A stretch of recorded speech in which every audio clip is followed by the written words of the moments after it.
आप देख रहे हैं universal news today.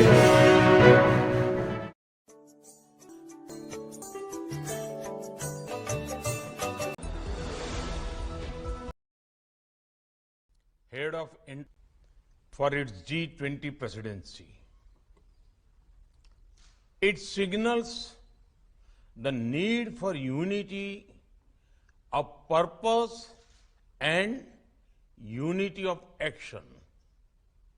I hope that your meeting today will reflect the spirit of coming together for achieving common and concrete objectives.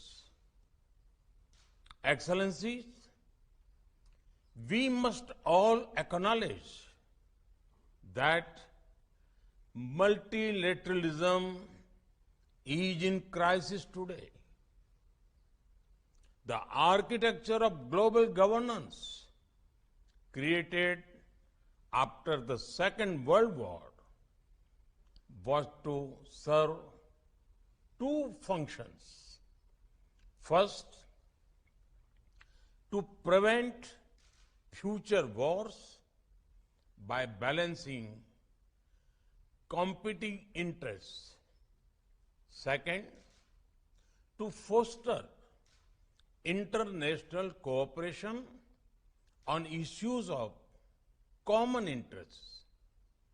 The experience of the last few years, financial crisis, climate change, pandemic, terrorism, and wars clearly shows that global governance has failed in both its mandates. We must also admit that the tragic consequences of this failure are being faced most of all by the developing countries. After years of progress, we are at risk today of moving back on the sustainable development goals. Many developing countries are struggling with unsustainable debt while trying to ensure food and energy security for their people. They are also the ones most affected by global warming caused by richer countries. This is why India's G20 presidency has tried to give a voice to the global south. No group can claim global leadership without listening to those most affected by its decisions. Excellencies, you are meeting at a time of deep global divisions. As Foreign Minister, it is but natural that your discussions are affected by the geopolitical tensions of the day. We all have our positions and our perspectives on how this tension should be resolved. However, as the leading economies of the world, we also have a responsibility toward those who are not in this room. The world looks upon the G20 to ease the challenges of growth, development, economic resilience, disaster resilience, financial stability, transnational crime, corruption, terrorism, and food and energy security. In all these areas, the G20 has capacity to build consensus and deliver concrete results.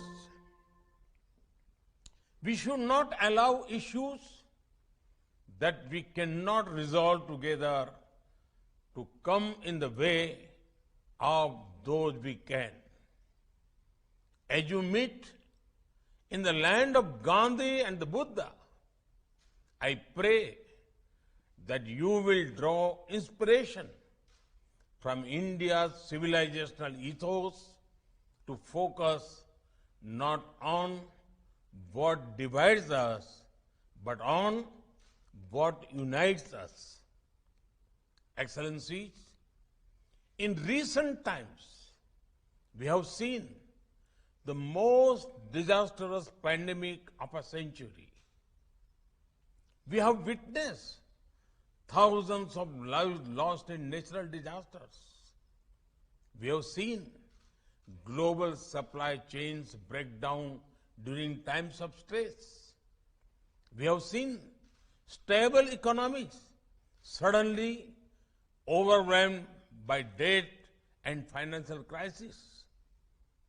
These experiences clearly show the need for resilience in our societies, in our economies, in our healthcare systems, and in our infrastructure.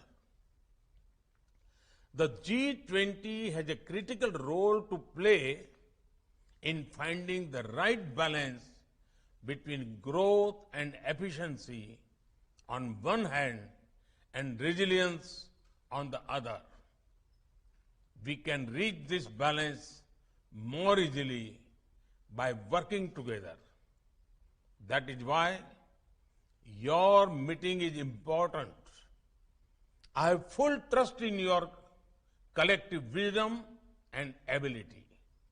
I'm sure that today's meeting will be ambitious, inclusive, action-oriented, and will rise above differences. I thank you and wish you all the best for a productive meeting.